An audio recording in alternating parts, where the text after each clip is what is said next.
ఎలాంటి ప్రతిఫలం ఆశించకుండా పర్లకు సహాయపడటంలో గల ఆనందానికి తృప్తికి వెలకట్టలేమని లయన్స్ క్లబ్ కాకినాడ విజన్ అధ్యక్షురాలు ప్రసూన పేర్కొన్నారు.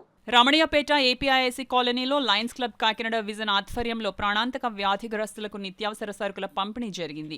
ఈ సందర్భంగా ఆమె మాట్లాడుతూ తమ క్లబ్ సభ్యురాలు అయిన రాణి సౌజన్యంతో నిత్యావసర సరుకులు అందజేస్తున్నామని అన్నారు. ప్రతి వ్యక్తి మంచి గుణాలను అలవర్చుకుని పరోపకార బుద్ధితో మెలిగినాడు శాంతియుత సమాజం ఏర్పడుతుందని ప్రసూన తెలిపారు. ఈ కార్యక్రమంలో క్లబ్ కార్యదర్శి శ్రీదేవి రెడ్డి, కోశాధికారి శ్రీవాణి, సునీత, విజయలక్ష్మి, అడబాల రత్నప్రసాద్, చింతపల్లి సుబ్బారావు, రేలంగి బాపిరాజు తదితరులు పాల్గొన్నారు.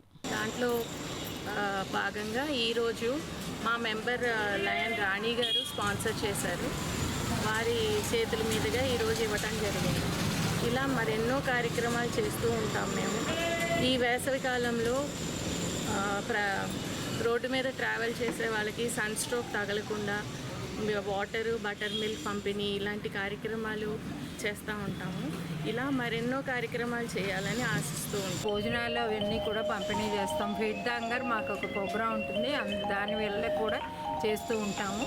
తర్వాత ఏమో మేము ఇక్కడ జూలై 1 నుంచి మేము ఒక కుట్టు సెంటర్ కూడా ఒకటి ఉచిత కుట్టు శిక్షణా కేంద్రం ఒకటి ప్రారంభించదలుచుకున్నాము. అది జూలైలో మొదలు పెడదామని. ఇంకా ఇలా పలు సేవా కార్యక్రమాలకి మాకు అడబాల ట్రస్ట్ వారు చాలా సహాయాలు అవన్నీ చేస్తున్నారు. అందుమూలాన్ని మేము ఇంకా వృద్ధిలోకి రావాలని, బాగా సేవా కార్యక్రమాలు అవన్నీ చేయాలని ఆశిస్తూ